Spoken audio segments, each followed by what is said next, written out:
Los Angeles, 1967. A small house in Chinatown. Afternoon. A 7'2" basketball player ducks his head to walk through the door. When he stands up straight, his head almost touches the ceiling. Everyone in the room freezes, stares.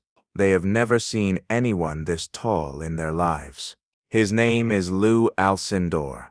You know him as Kareem Abdul-Jabbar, 20 years old. The most dominant college basketball player America has ever seen. 3 national championships, unstoppable. Standing across from him is a man who barely reaches his chest. 5 feet 7 inches, 135 pounds. Bruce Lee, 32 years old. Unknown. Just another martial arts instructor in Los Angeles.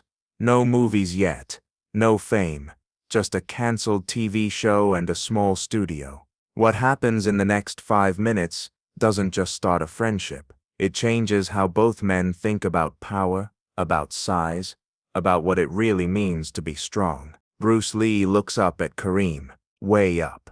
His eyes travel from Kareem's shoes to the top of his head. 7 feet 2 inches of pure athletic dominance. Bruce pulls out a chair, stands on it, calls his wife Linda to bring a measuring tape. He stretches it to 7 feet 2 inches, stares at the distance from the floor to his hand. He's not that tall, Bruce says. I'd like to spar with him. I wonder how it feels to fight a guy that size. Kareem watches this little man measuring him like a science experiment. Most people are intimidated by his height. They shrink. They apologize for taking up less space. They make him feel like a freak. Bruce Lee is doing the opposite.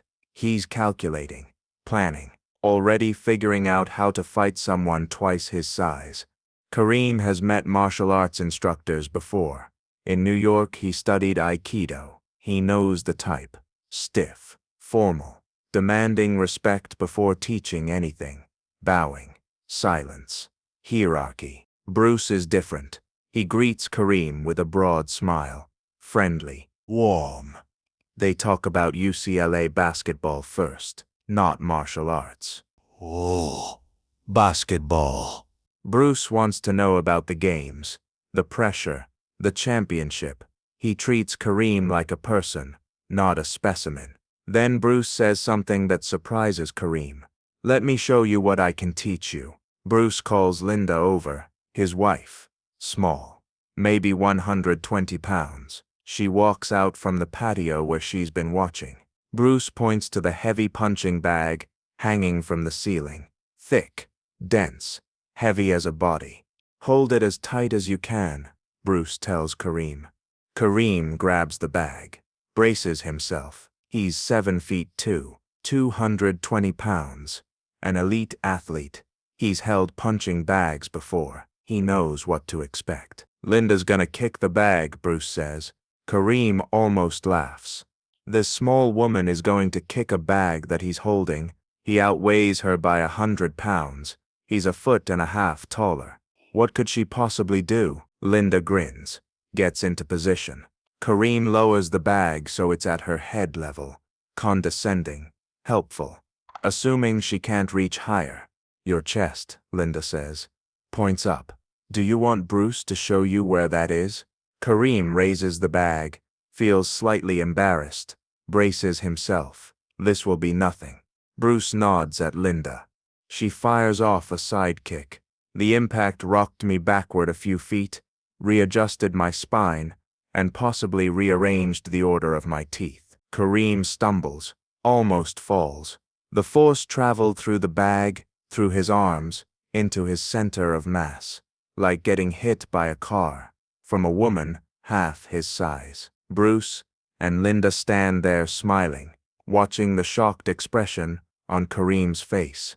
Okay, Kareem says, rubbing his chest. Teach me that. From that day forward, Kareem becomes Bruce Lee's student. For the next 4 years, he trains with Bruce. Learns Jeet Kune do. Learns the philosophy behind the movements. Learns that size has nothing to do with power. But Bruce learns something too. A few weeks into training, Bruce tests Kareem's sparring ability. tells him to attack first. Kareem moves, tries to strike. Bruce is already gone, vanished, out of reach before Kareem's arm even extends. He's too slow, Bruce tells his friends later. He could never touch me. Before he could even move, I was gone. Then Bruce tells Kareem to defend. Bruce attacks, throws punches, kicks. Everything he has. Nothing lands. Kareem's arms are too long. His reach is too great. Bruce can't get close enough to hit his face or body. Every strike falls short. Every kick misses. The only target available is Kareem's knee, his shin. Nothing vital. That guy had such long arms and legs, Bruce says. It was impossible for me to hit his face or body. Two men, opposite, in every physical way. One the fastest martial artist alive, one the tallest basketball player in the world. Neither can touch the other. Bruce is faster. Kareem is longer. Speed against reach. Explosion against extension. They become friends. Not just student and teacher, friends. They talk about philosophy, about racism, about being outsiders in America. Bruce is Chinese in Hollywood. Kareem is black in a white country. Both know what it means to be judged before you open your mouth.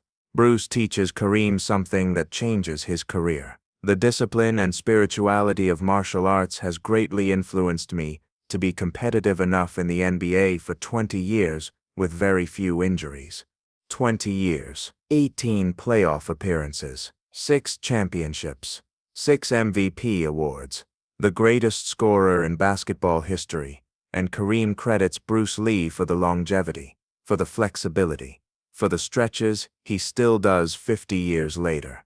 1972, Hong Kong. Bruce Lee is now the biggest movie star in Asia. Enter the Dragon is about to make him a global icon. Kareem is the best player in the NBA. Two legends at the peak of their powers. Bruce calls Kareem, asks him to come to Hong Kong. He's making a movie, Game of Death. He wants Kareem in it, not as background. As the final boss, the ultimate opponent. The guardian at the top of a 5-story pagoda. The fighter that Bruce Lee's character must defeat to win. Kareem agrees, flies to Hong Kong. For 2 weeks they shoot fight scenes. No script, just two friends figuring it out as they go. The footage is extraordinary. Bruce in his yellow tracksuit. Kareem towering above him in black. The height difference is almost comical. Bruce barely reaches Kareem's chest. Every punch Bruce throws has to travel upward. Every kick has to reach higher than normal. But Bruce finds a way, uses Kareem's height against him, attacks the legs, goes low when Kareem expects high, exploits the angles that Kareem's long limbs create. Working with a tall person like Abdul-Jabbar also took its toll on Lee. Bruce injures himself during filming, pulls a groin muscle. He was trying to kick Kareem's jaw. You know how high his chin is? Bruce says later. I had to really stretch my legs. Well, I finally pulled a groin muscle.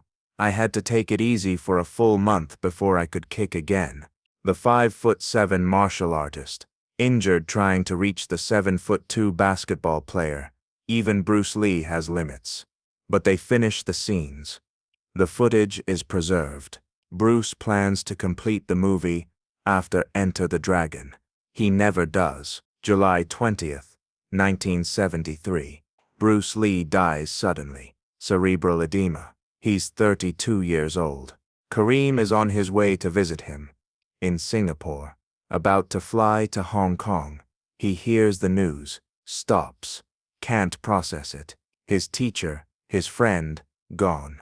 50 years ago, I was on my way to visit Bruce Lee when I learned of his death. Kareem writes decades later. He was 32, and I was 25.